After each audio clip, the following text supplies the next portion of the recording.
Welcome to the Deep Dive. Today, we're going to take a closer look at some recent health news concerning former President Joe Biden. That's right.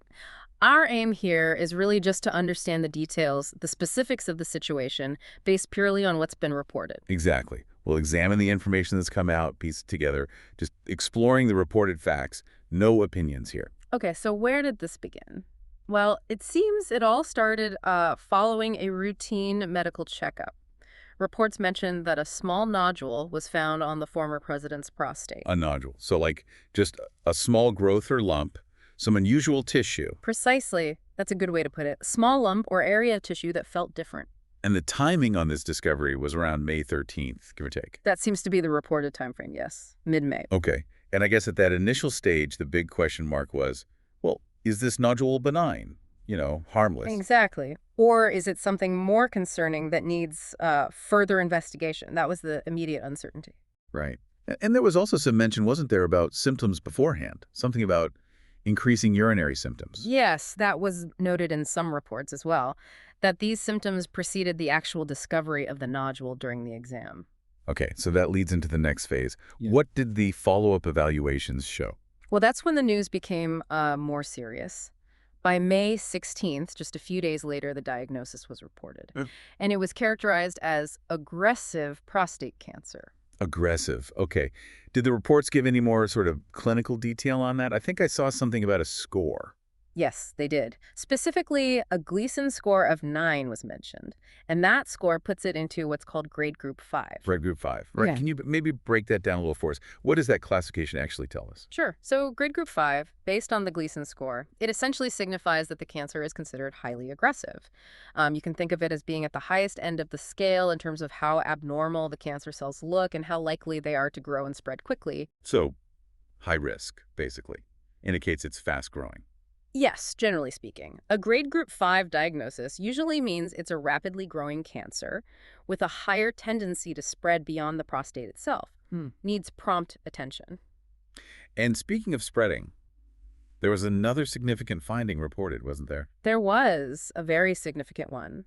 The reports also indicated the detection of metastasis. Metastasis, meaning it had spread from the prostate. Correct. Specifically, metastasis to the bone was reported. So the cancer cells had traveled from the prostate and started growing in the bone. Wow, okay. That is definitely a critical development. Right. But amidst all this serious news, there was also some information about how it might respond to treatment, right? Something potentially more positive. Yes, that's true. The information that came out stated that the cancer appears to be hormone sensitive. Hormone sensitive, what does that mean in practical terms? Well, it suggests that the cancer's growth is likely fueled, at least in part, by male hormones like testosterone. And that's often seen as, relatively speaking, a positive factor because it gives doctors a target. Okay. So you can potentially treat it by targeting those hormones. Exactly. There are treatments, hormone therapies, designed to block or lower the levels of these hormones. The idea is to essentially starve the cancer cells of the fuel they need to grow.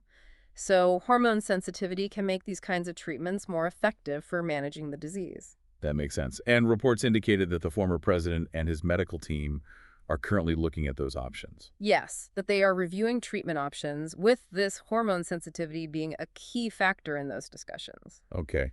Now, inevitably, when news like this breaks about a former president, there are public reactions. What was reported on that front? Yeah, there were statements mentioned from several figures. Reports specifically highlighted messages from former President Donald Trump and also from former Vice President Kamala Harris. And what was the nature of those statements? Pretty much what you'd expect in this kind of situation. Both were reported as expressing sympathy and offering wishes for a speedy recovery for Mr. Biden. Right. Sort of standard expressions of support, often crossing political lines in these moments. Yes, exactly. Common decency in the face of a serious health issue. And did we hear anything directly from former President Biden or his team? We did. The reports included a short quote, an excerpt from a statement attributed to Mr. Biden himself.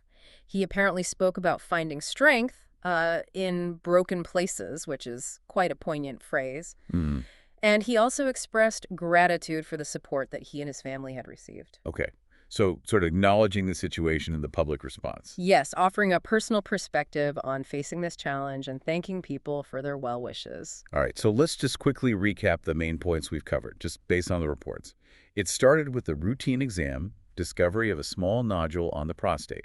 This was around mid-May. Correct. And prior to that, there were some reports of increasing urinary symptoms. Then came the diagnosis, just days later. Hmm. Aggressive prostate cancer. Yes, specifically classified using the Gleason score in 9, which translates to grade group 5, indicating a high-risk aggressive cancer. And critically, the finding of metastasis, that the cancer had spread to the bone. A very important detail, yes. But on the potential treatment side, the cancer is reportedly hormone sensitive. Which opens up specific avenues for treatment, hormone therapies that could be effective in managing it, and those options are being reviewed now. Okay, I think that covers the key factual elements as they've been reported. It does seem to hit the main points, and, when we're looking at health news like this, sticking to the reported facts is really crucial. For anyone listening who wants to understand more detail about prostate cancer generally, or what Gleason scores really mean, or the specifics of treating metastatic hormone-sensitive prostate cancer, the best advice is always to look for information from reputable medical sources, established health organizations, medical journals, that sort of thing. Absolutely. That's always the best path for reliable information, especially with complex medical topics. Well, thank you for walking us through those reported details so clearly. It's vital to process this kind of news based on the facts that are actually available.